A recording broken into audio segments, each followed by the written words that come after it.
आपने मुझे बोलने का मौका दिया, बहुत बहुत धन्यवाद। माननीय श्री धर्मनारायण जोशी।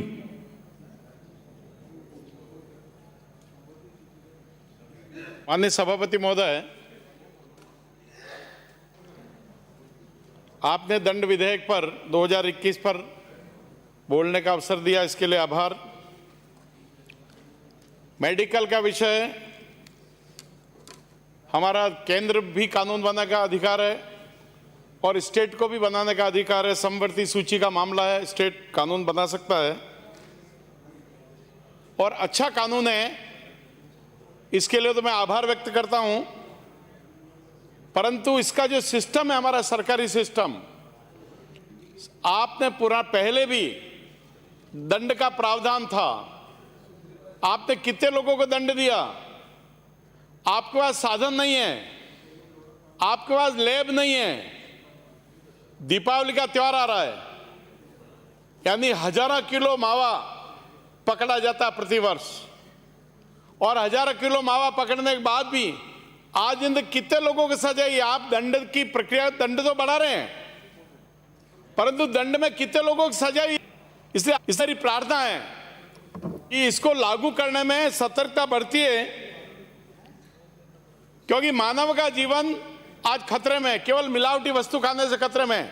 अनेक बार समाचार पत्रों में देखते हैं कि गेहूं और चावल के भूसे का एक फैक्ट्री चल रही है, आदमी बाहर बैठा है और गेहूं का भूसा उसमें पिसा रहा है, उसका बिल्कुल महीन बन रहा। क्या बन रहा अंदर? अंदर धनिया बन रहा है, यानी गेहूं के भूसे का धनिया बन रहा है। आए दिन खबरें आती है।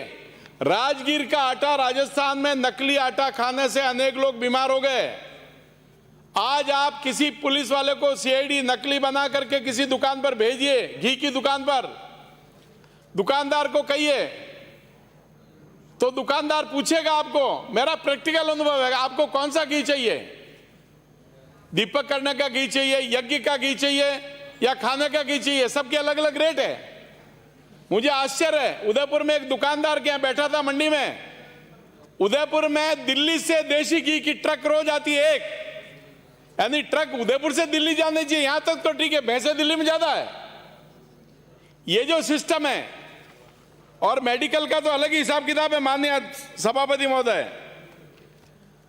फिर इसमें कानून में दुकानदार से सामान पकड़ा, थैली पकड़ी, और दुकानदार के पास थैली पकड़ के देखा, दुकानदार को पकड़ के पुलिस ले गई।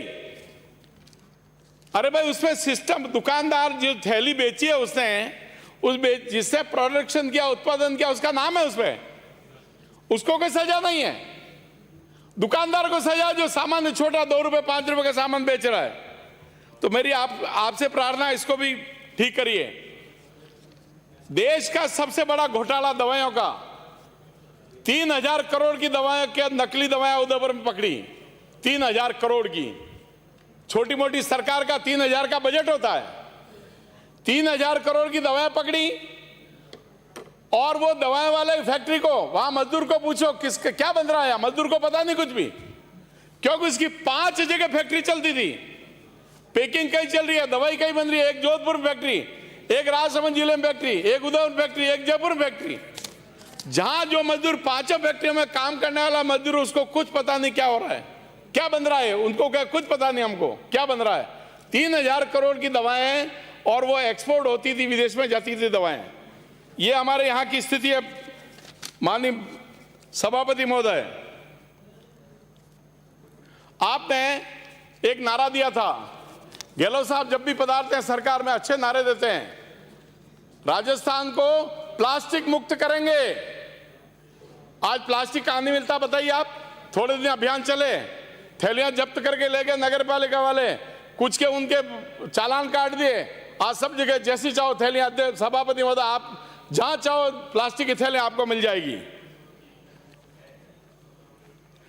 आपने एक कानून लाए थे गुटखे का, और 3 दिन बाद देखोगे कानून वापस ले लिया। क्या हो गया? सरकार की ऐसी क्या मजबूरी हो गई कि गुटखा मुक्त करने के लिए जो लोगों के बीमार करती है, उसको आपने 2 दिन बाद 3 दिन बाद बदल के उसको कानून घटा दिया, इसको वापस लेते हैं हम। मेरा आपसे निवेदन है, ऐसी जो गलत वस्तुएं समाज में आ रही है मिलावट की, जो समाज का, व्यक्ति का, मानव जीवन को खतरा है, ऐसे लोगों पर सख्ती करिए, सख्त कानून में ये बनाइए। आपने कहा था जिला स्तर पर लैब बनाएंगे, कहीं लैब की व्यवस्था नहीं है। और मेडिकल में धांधली इतनी है कि सोच भी नहीं सकता। एक कानून बनाया माननीय नरेंद्र मोदी जी ने, क्योंकि यूरिया से दूध बनता था, यूरिया से अनेक वस्तु बनती थी। मोदी जी प्रधानमंत्री बने 2014 में, आते उन्होंने कहा यूरिया फैक्ट्री से जैसे निकलेगा वो नीम कॉटेज होगा, नीम कॉटेड होगा यूरिया, और उसमें नीम का पानी चढ़ा दिया। आज यूरिया की कहीं देश में कमी नहीं है, क्योंकि केवल एक उपयोग किया उन्होंने, एक प्रयोग किया।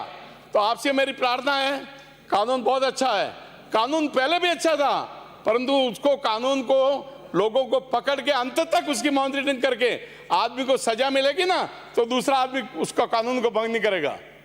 इससे आपसे मेरी प्रार्थना है, कानून को लागू करें, परंतु दंड प्रक्रिया को ठीक करके और लागू करने का आदमी को अंतिम समय तक उस सजा मिले, व्यवस्था कराएं। बहुत बहुत धन्यवाद। माननीय श्रीमती संतोष। माननीय सभापति महोदय, दंड विधियां राजस्थान संशोधन विधेयक 2021 पर बोलने का समय दिया, उसके लिए धन्यवाद। सभापति महोदय, क्या इस संशोधन के माध्यम से हम मिलावटखोरों को दंड प्रावधान के आधार पर रोक पाएंगे? यह एक गंभीर विषय है। आज समाज में एवं रोजाना के समाचार पत्रों में मिलावटखोरी का गोरखधंधा एक आम बात होती जा रही है। मानव जीवन खतरे में है। आज जिस कदर मिलावट ने हर चीज़ में अपने पांव पसारे हैं, उससे बाजार में गुणवत्ता युक्त उत्पादन मिलना दूर की बात है। मिलावटखोर अधिक मुनाफा कमाने की आड़ में खाद्य पदार्थों से लेकर जीवन रक्षक दवाइयों तक माल में मिलावट करने से बाज नहीं आ रहे हैं। सभापति महोदय, पिछले 5 सालों के आंकड़ों पर शुद्ध के लिए युद्ध अभियान के नाम पर 4 से 5 हज़ार केस प्रतिवर्ष मिलावट के दर्ज हुए हैं, लेकिन अभी तक मेरी जानकारी के अनुसार 7,000 से अधिक केस अनुसंधान के लिए विचाराधीन है। इन पेंडिंग केसों की रिपोर्ट होने में 2 से 4 साल लग जाएंगे। जब तक अनुसंधान होगा तब तक सैंपल की उपयोगिता खत्म हो जाएगी और उस रिपोर्ट के आधार पर मिलावटखोर आसानी से बच निकलेगा। इस पर कठोर नियम बनना चाहिए। फूड टेस्टिंग अथॉरिटी की घोषणा बजट 2021 में की गई थी।